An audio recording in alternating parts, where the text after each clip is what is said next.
কুরবানির গোশত কতদিন ফ্রিজে রেখে খেতে পারবো, কতদিন ফ্রিজে রাখতে পারবো? ভাই আমার, গুরুত্বপূর্ণ বিষয় হচ্ছে কুরবানির গোশতগুলোকে কতদিন ফ্রিজে রাখতে পারবো, কতদিন ফ্রিজে রেখে খেতে পারবো।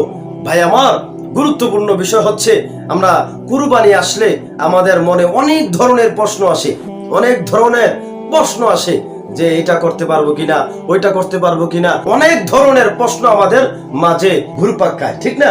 অনেক প্রশ্ন আমাদের মাঝে জাগে। অতএব ভাই আমার, সাবধান, শুনে রাখেন, সব কিছুর বিধান রয়েছে, সব কিছুর শরীয়ত সম্মত বিধান রয়েছে। দেখেন ভাই আমার, কথা হচ্ছে কুরবানির গোশতগুলো কতদিন ফ্রিজে রাখতে পারবেন এবং কি কতদিন ফ্রিজে রেখে খেতে পারবেন। ভাই আমার দেখেন, কুরবানির গোশত কতদিন রাখবেন এটার জন্য কোনো লিমিটেশন নাই। কুরবানির গোশত কতদিন রাখতে পারবেন এটার কোনো কি নাই, লিমিটেশন নাই। এটা আপনার রুচির উপর নির্ভর করবে। এই গোশতটা ফ্রিজে কতদিন ভালো থাকবে, কতদিন রাখতে পারবেন, কথা বুঝছেন, কতদিন ভালো রেখে খেতে পারবেন, এটা আপনার উপর নির্ভর করবে। এটার জন্য কোনো লিমিটেশন নাই, এতদিন রাখতে পারবেন, এতদিন রাখতে পারবেন না, এটার কোনো কি নাই, লিমিটেশন নাই, এটার কোনো ধারাবাহিকতা নাই। আপনি যতদিন ইচ্ছা ততদিন রেখে খাইতে পারবেন। তবে এই কুরবানির গোশত যেহেতু আল্লাহকে দিয়ে দিয়েছেন, এটা আমার কেনা গোশতের মতন নয়। ভাই আমার, এটা আমার ক্রয় গোশত মতন নয়, কেনা গোশতের মতন নয়। এটা কুরবানির গোশত বেশিরভাগই দান করে দিবেন।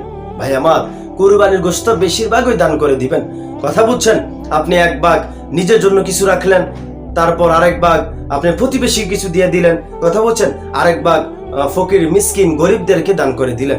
এটা মুস্তাহাব, এই নিয়ম অনুযায়ী আপনি দান করে দিতে পারেন। আপনি নিজে বেশি রাখতে পারেন, কোনো সমস্যা নাই। কুরবানির গোশত কতদিন ফ্রিজে রেখে খাইতে পারবো, যে এটার কোনো লিমিটেশন নাই, এটার কোনো কি নাই, লিমিটেশন নাই, টাইম নাই যে এতদিন রাখতে পারবেন, এতদিন রাখতে পারবেন না, সাবধান। না ভাই, কথা বুঝছেন, আপনার রুচির উপর নির্ভর করবে কতদিন গোশত ভালো থাকবে, কতদিন ফ্রিজে রেখে খাইতে চাচ্ছেন আপনি, এটা আপনার রুচির উপর নির্ভর করবে।